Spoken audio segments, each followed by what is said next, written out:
Bonjour. On est en train de finaliser les aspects techniques de notre première diffusion. On va commencer dans environ 1 minute. Faites-nous un petit coucou quand vous arrivez. Et puis, on est à l'aise de commencer. Donc, comme j'allais te dire, tu vois, on avait un indicateur sur l'écran quand on parlait qui bougeait. Donc, ça fonctionne. Là, c'est la caméra qui prend le son, tout simplement. Oui. Voilà. Donc, on va bientôt commencer. Envoyez-nous un petit commentaire sur notre page, nous dire que vous êtes là. Et on commence. Alors, bonjour à tous. Vous êtes à Source Livre en direct. C'est notre première diffusion. On espère venir en ligne en direct environ 1 fois ou 2 semaines. On vous avisera s'il y a des changements d'horaire, mais généralement, le vendredi, on devrait se retrouver sur notre page en direct.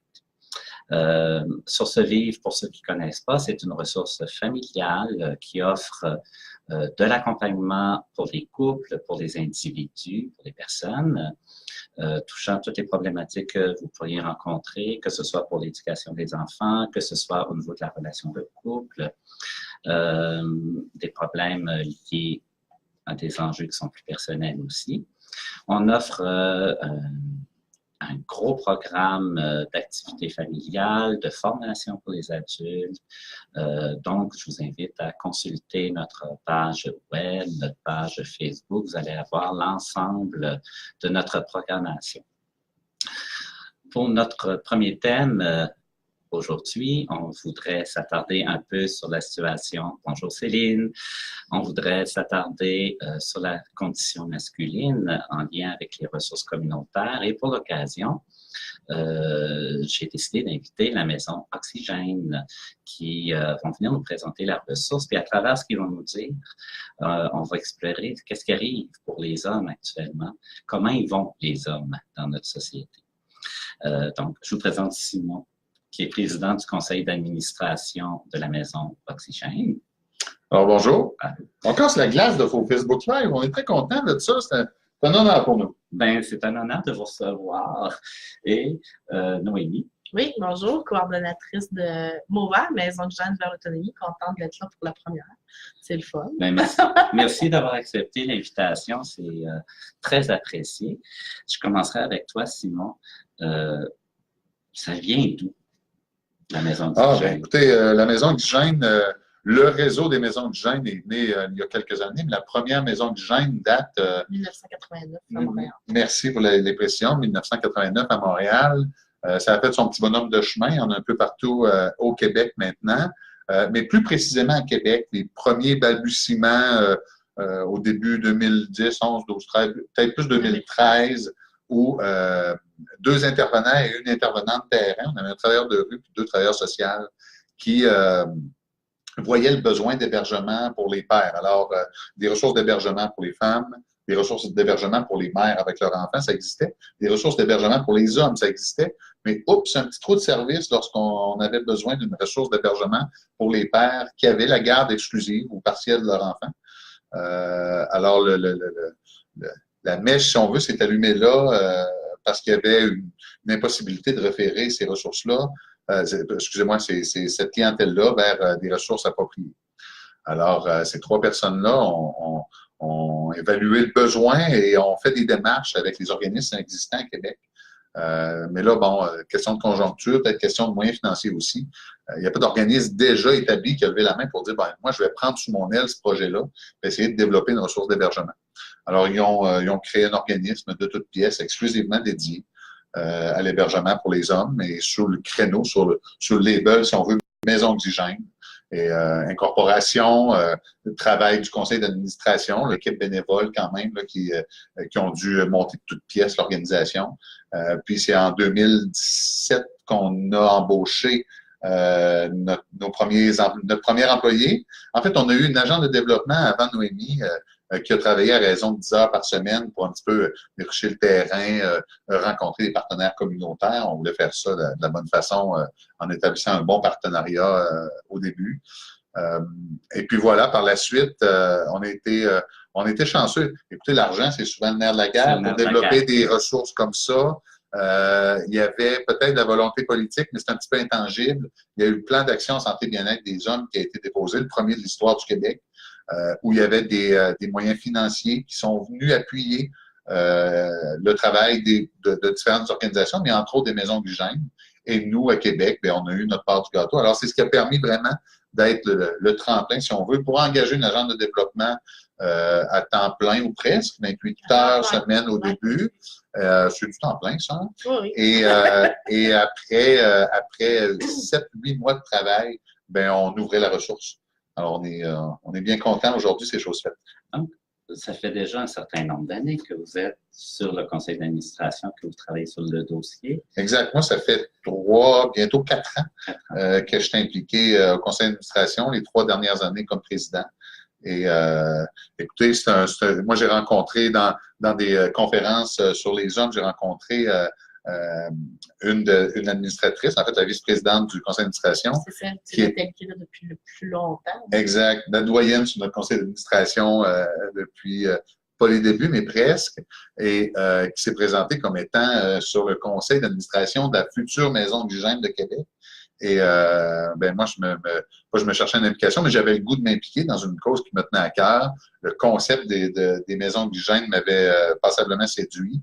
Puis ce qui est venu me toucher la fibre du cœur, plus particulièrement, comme on discutait tout à l'heure, c'est que je trouvais inconcevable que dans une situation où, admettons que le père a la garde exclusive de ses enfants parce que la maman est décédée en prison à l'étranger, peu importe, et que le papa vivait une situation difficile où il se retrouvait sans toit, sans réseau social, sans tissu social pour l'appuyer, mais que le papa devait confier ses enfants aux ressources de en tout cas en famille d'accueil, pour lui pouvoir s'en reprendre en main et d'aller dans une ressource d'hébergement pour hommes qui n'accueillaient pas les enfants.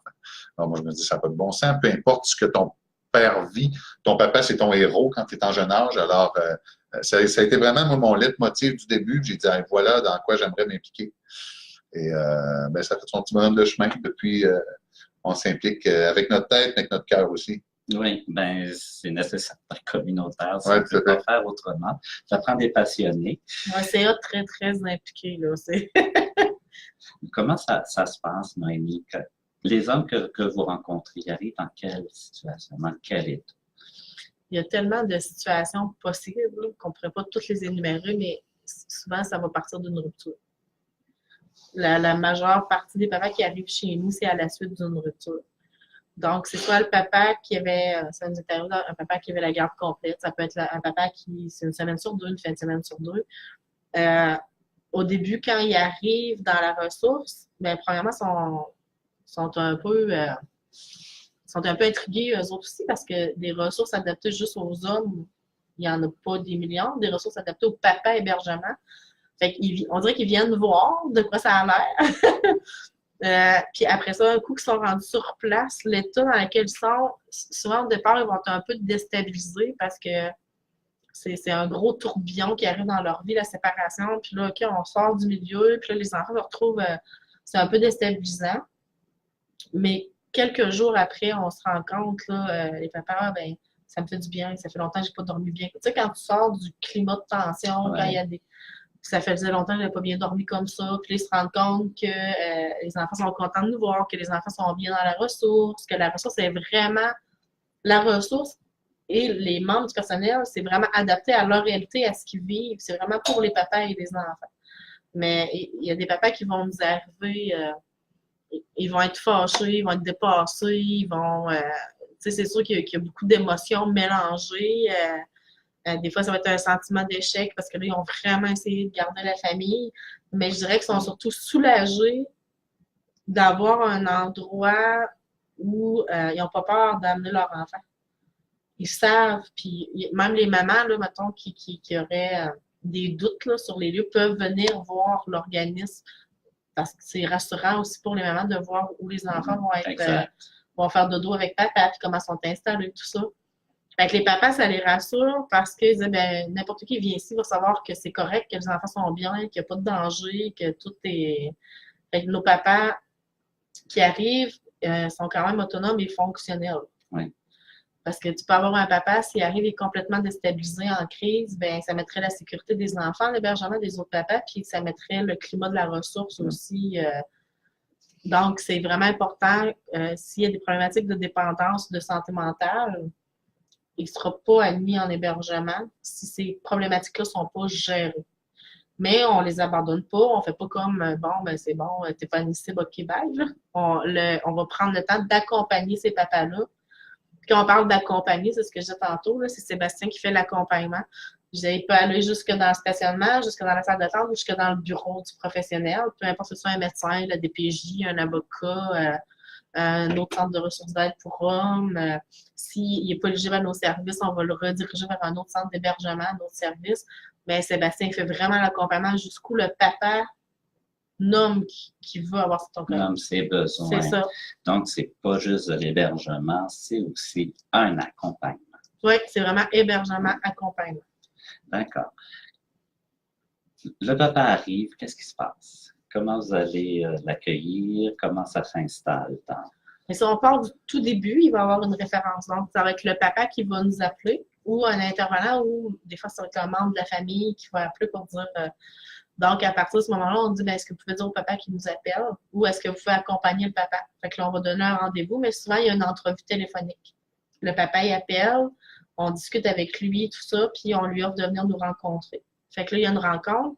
C'est Sébastien et moi qui la faisons parce qu'on est les deux sur le. Oui, je fais du bureau puis je gère l'organisme, mais je fais un peu de terrain aussi. C'est ça. Fait qu'on fait vraiment les rencontres d'accueil ensemble pour regarder les besoins puis regarder la situation puis permettre au papa de ventiler aussi puis de voir comment on va orienter les services ou l'accompagnement. Si le papa n'est pas éligible, comme je disais tout à l'heure, on va l'accompagner vers les ressources. Si le papa est éligible, on va lui redonner un autre rendez-vous.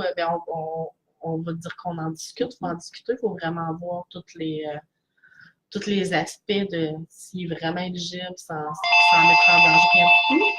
Un instant. Oui. Source Vive, bonjour.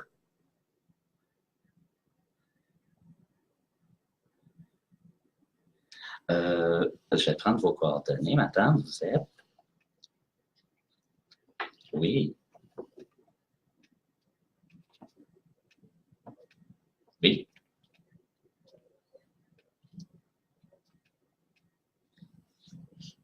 C'est beau. Alors, je vous rappelle dans environ une demi-heure. Au revoir. Ça illustre bien la réalité du communautaire. Oui. Alors, c'est du multitâche. Je pensais qu'on avait un premier appel. Oui, c'est ça. C'est parce que je ne vous l'ai pas dit pour ceux qui viennent d'arriver. Donc, vous pouvez nous appeler aussi si vous avez des questions, si vous souhaitez amener une observation. Vous pouvez nous appeler au 88 623 8121. On va prendre vos appels. Merci. C'est pour ça que j'ai répondu. Donc. Oui, donc le papa, si on décide qu'il s'en vient chez nous en hébergement, on a regardé tous les critères d'évaluation, tout est correct. On va redonner un rendez-vous au papa pour l'accueillir en hébergement. Donc là, le papa il arrive avec ses bagages. Chaque papa a sa chambre. Dans chacune des chambres, puis vous pouvez aller voir, là, je sais que ça rassure des fois de voir les lieux, sur notre page Facebook Maison de Jeunes vers l'autonomie. Il y a plein de photos de l'organisme qu'on essaie de la tenir à jour parce qu'il y a déjà des changements. Là. Mais il y a plein de belles photos. Donc, vous pouvez voir les chambres, vous pouvez nous voir, Sébastien et moi. Vous pouvez bientôt, sur le site Internet aussi, on peut avoir la gamme du CA, tout ça. Donc, le papa, il s'en vient. Dans chacune des chambres, il y a un lit simple, des lits superposés pour les enfants. Dans une des chambres, il y a une couchette table à manger parce que pour les papas qui ont des plus petits. Donc, le papa s'en vient, on l'installe à sa chambre. S'il a besoin d'un dépannage alimentaire, chaque papa a son frigo pour éviter les irritants d'hébergement. Chaque papa a son armoire, garde-manger, vaisselle, tout ça aussi. Donc, le papa amène ses trucs, s'installe dans la ressource. On va s'organiser pour lui fournir ce qui lui manque. On lui laisse le temps d'arriver, d'atterrir. On est toujours disponible pour jaser, discuter. Puis après, on regarde, on fait un plan de séjour avec le papa, un plan de match que j'appelle. Puis il faut vraiment que le papa se mette en mouvement. Oui.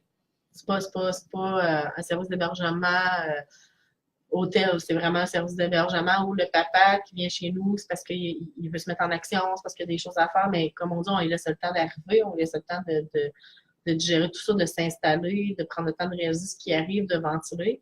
Puis ensuite, le papa se met en action, puis là, c'est là qu'on l'accompagne dans ses démarches. Combien de temps peut durer un séjour? Comme il n'y a pas un papa qui part du même point A, puis qui doit aller au même point B, des fois la distance est plus grande, des fois plus courte. Au début, c'était statué à 3 mois. Puis les maisons de gens se sont rendus compte que des fois, 2-3 mois de plus, ça aurait fait que le papa ne serait pas revenu dans les services parce que. Parfois, ça arrive. Ben là, c'est ce qu'ils ont réalisé, que si on donnait un petit peu plus de temps, donc c'est de 3 à 6 mois. Fait que le papa, puis après, dans les autres maisons, dans certaines autres maisons de gens, il y a aussi les seconds souffles, puis c'est des appartements supervisés. Fait que le papa, il peut rester là, presque 1 an et demi dans la filière de l'organisme. Fait que le papa, il part quand il est prêt. C'est comme des petits trous, là, puis quand on. C'est ça. Puis là, le papa s'en va. C'est clair qu'on est rendu à 6 mois d'hébergement avec un papa, on pense qu'il manque un peu de temps, oui. Là, c'est la souplesse communautaire, je pense que c'est comme ça. On n'est pas à porte comme non, ça. Tout à fait. Combien vous avez de chambres disponibles actuellement? On avait ouvert à 3 chambres. En septembre, octobre, novembre, en 3 mois, la ressource est remplie.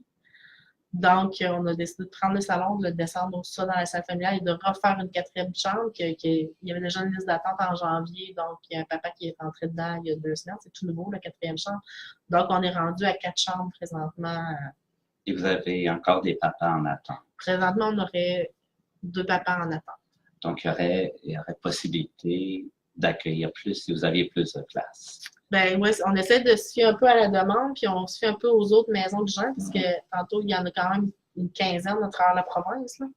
Si on se fie au ratio, au milieu, on pense qu'à 7 chambres, avec la ressource secondaire, les logements supervisés, on pense que c'est sûr qu'il va toujours avoir il va toujours avoir un besoin, il n'y aura jamais assez de place, mais je pense qu'avec un 7 chambres et des logements supervisés, on permettrait de combler le trou de service. Ouais. Cette chambre était notre projet idéal. On a réalisé un projet court terme où on avait 3 chambres, là on en a maintenant 4. On servirait pas mal chez Saint-Dicenne, super, l'équipe a fait ça comme des chefs. Mais le projet idéal était identifié à 7 chambres. Alors, mais comme le besoin était là, comme on se faisait demander c'est quand commence vos services, alors on s'est dit on va débuter. Question aussi de roder la machine, hein? Oui. D'accueillir cette clientèle-là, de peaufiner nos méthodes d'intervention, la gestion de tout ça aussi. Alors, on commence avec le projet de 4 chambres, mais idéalement, l'idéal pour Québec serait un projet de 7 chambres. 7 chambres. Donc, ça fait 4 ans que tu travailles sur ce dossier-là. La condition masculine, vous la vivez de proche. On a le même temps. Pas mal. Comment vont les hommes? Ah, mais écoutez, je souhaite de mieux en mieux, mais il y a toujours une adaptation à accueillir les hommes. Il y a toujours à orienter l'objectif différemment pour bien adapter les méthodes d'intervention. Intervenir avec un homme, on s'est rendu compte que ça ne pouvait pas se faire de la même façon que d'accueillir des femmes dans nos services et tout, là. Mais ce serait Noémie complétée, qui a plus le nez encore plus près que moi. Ça s'en vient. Tu sais, je ne veux pas être dans le discours de « Ah, mon Dieu, il reste tant à faire. » Oui, il y a encore, mais tu sais, il y aurait de la job à faire avec tous les types d'êtres humains qui ont besoin d'aide. Il va toujours avoir des besoins, peu importe que tu sois un homme, une femme, un enfant. Il y a déjà des pas de réaliser. Tu sais, on parlait de sondage tantôt, des statistiques. Ça s'en vient. Là, les gens réalisent que il y a un trou là, énorme là, en chiffres, en documentation. En connaissance. Oui, mais là, il y a le regroupement provincial qui va aller sonder les organismes. Il y a la belle gang d'autonomie qui ont sorti un livre Intervenir auprès des hommes. Les maisons de gêne disparaissent histoires. Fait que les choses, là, il y a beaucoup de gens qui viennent revendiquer, qui viennent dire OK, oui, les hommes. C'est sûr qu'il y a encore, on en parlait tantôt hors borne, il y a encore l'image de l'homme traditionnel. On pense que les nouvelles générations, c'est plus facile. Oui, il y a l'image de l'homme traditionnel, il y a l'image de la société de performance aussi. Que, tu sais, quand tu vas demander de l'aide, c'est comme si c'était un signe de faiblesse, c'est parce que tu n'es pas capable d'y arriver dans un monde où on nous demande de toujours en donner plus, autant dans la vie familiale qu'au travail. Fait que pour les hommes, ou l'image de l'homme traditionnel qui est supposé, en plus de pourvoir à tous les besoins de sa famille, puis d'être le pilier, puis d'être toujours fort, d'être toujours là, c'est sûr que d'aller chercher de l'aide, c'est encore difficile. C'est difficile. Mais vous savez, comme avant les hommes, probablement que dans quelques années, on va pouvoir avoir une vue plus globale de tout ça. Mais à noter que les clientèles qu'on héberge sont souvent des hommes qui sont fonctionnels dans la vie de tous les jours, qui ont un quotidien, un travail, qui sont organisés, mais où une situation familiale ou personnelle particulière les déstabilise au point tel qu'ils ont besoin de repères, qu'ils ont besoin d'un peu d'oxygène, j'aime bien le nom, maison d'oxygène, ils ont besoin d'une porte d'air, ils ont besoin d'une fenêtre ou des lunettes pour les aider à mieux voir. Alors, probablement qu'on aura une vue plus globale en quelques années, mais je dois vous avouer, je suis assez étonné du côté assez fonctionnel des papas qu'on a accueillis jusqu'à date. Mais comme Noémie disait tout à l'heure, on prend le papa où il est en arrivant, puis des fois, le chemin à parcourir peut être plus long pour certains. Hein. C'est un petit peu le bordel au niveau de l'identité masculine aussi, là, avec les mamans il y en a des papas à la maison maintenant. Là. Oui. Hein? Fait que là, avec les mamans qui travaillent plus, avec les mamans qui sont de plus en plus indépendantes, au niveau du marché du travail, fait que là, déjà, en général, l'homme, on dirait qu'il cherche à redéfinir son rôle. Fait que c'est difficile de se dire, si tout est resté, mettons, comme avant, l'homme traditionnel, puis qu'on était arrivé avec des services adaptés pour eux autres, probablement qu'ils se porteraient mieux. Mais là, on arrive aussi un peu en pleine crise existentielle de là. Comment ils vont? Tu sais, c'est toute une question de société, c'est toute une question de... Mais je pense, ce que j'avais envie de dire, c'est bien parce que là, on parlait tantôt d'une volonté politique. Là, la belle gang qui travaille pour les hommes est allée revendiquer. Là, tout le monde, là, c'est dans les médias, c'est partout, là, les gens prennent conscience que la santé et le bien-être des hommes, c'est important, il faut en parler, qu'il faut adapter les ressources aussi à la réalité des hommes. Tout le nouveau rôle du papa qui est plus présent à la maison, tout ça, j'ai comme l'impression de dire, ben, je pense que ça peut juste aller mieux, là. Puis vous savez, la philosophie d'intervention, là, c'est oui, de travailler avec le papa, de travailler avec les hommes, mais toujours dans une optique que lui aille mieux, mais que l'ensemble de la cellule familiale aille mieux. Alors, on ne perd pas de vue qu'en bout de ligne, c'est le bien-être des enfants qui passe par le bien-être des deux parents. Oui. Alors, on va toujours travailler, on ne diabolisera jamais la conjointe dans un cas avec un papa qu'on va héberger ou qu'on va accompagner. C'est vraiment que lui se porte mieux, mais dans un contexte que toute la cellule familiale, qu'elle soit éclatée ou à refaire ou peu importe, que toute la cellule familiale se porte mieux. On a tout l'aspect coparentalité.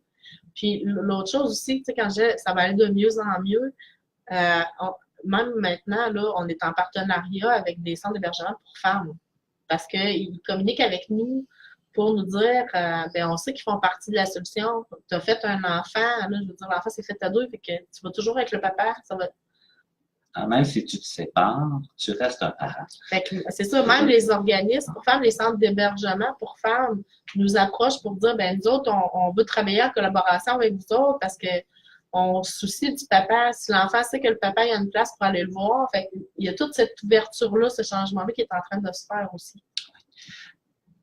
Vous travaillez sur la coparentalité. Quels sont les obstacles que vous rencontrez dans l'établissement de cette coparentalité-là, dans le cadre du conflit, par exemple? Ben, c'est sûr qu'au début, il y a beaucoup de... Ça va être beaucoup le sentiment d'injustice, sentiment de colère, d'injustice, puis d'échec. Donc, quand le papa y arrive au niveau de la coparentalité, c'est sûr qu'on n'y explique pas à sa première rencontre que ça serait le fun qu'à un moment donné, il soit capable de changer, parce que là, ça vient d'éclater. Fait qu'il ne serait pas réceptif à tout ça, mais quand on ramène ça aux enfants, ça revient tout ça.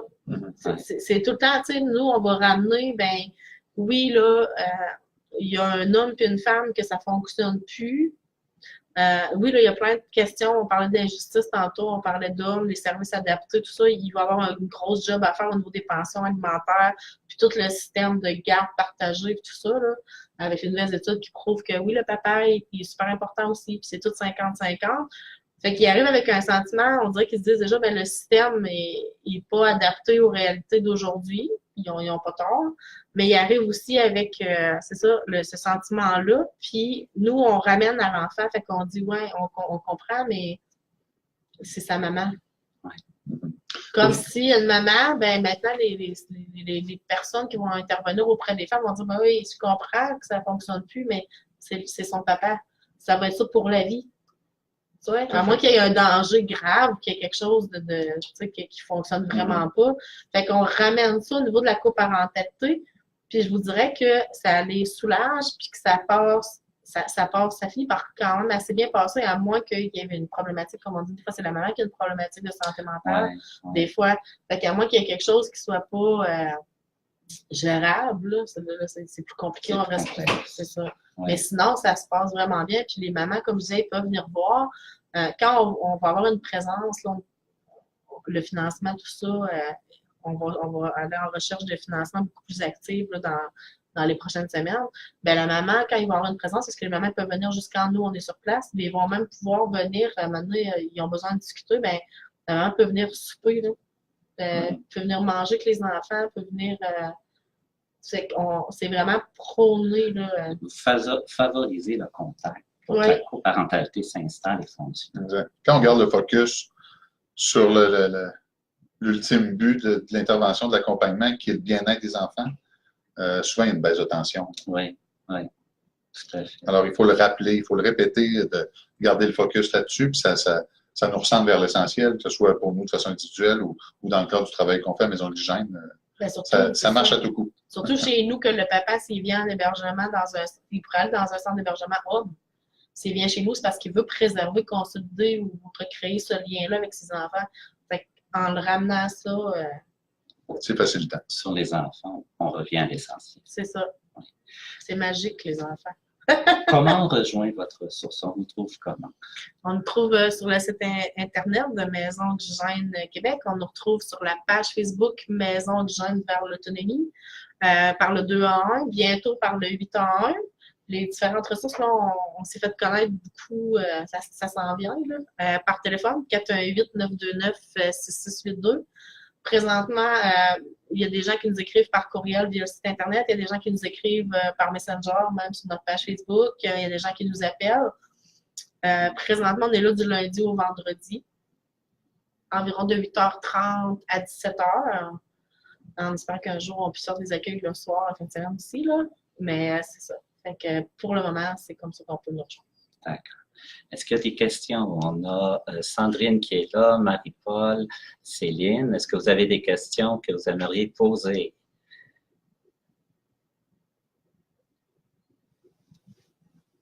Si jamais il y a des questions, on est mieux. Des fois, il y a des gens, on n'est pas sûr qui correspondent.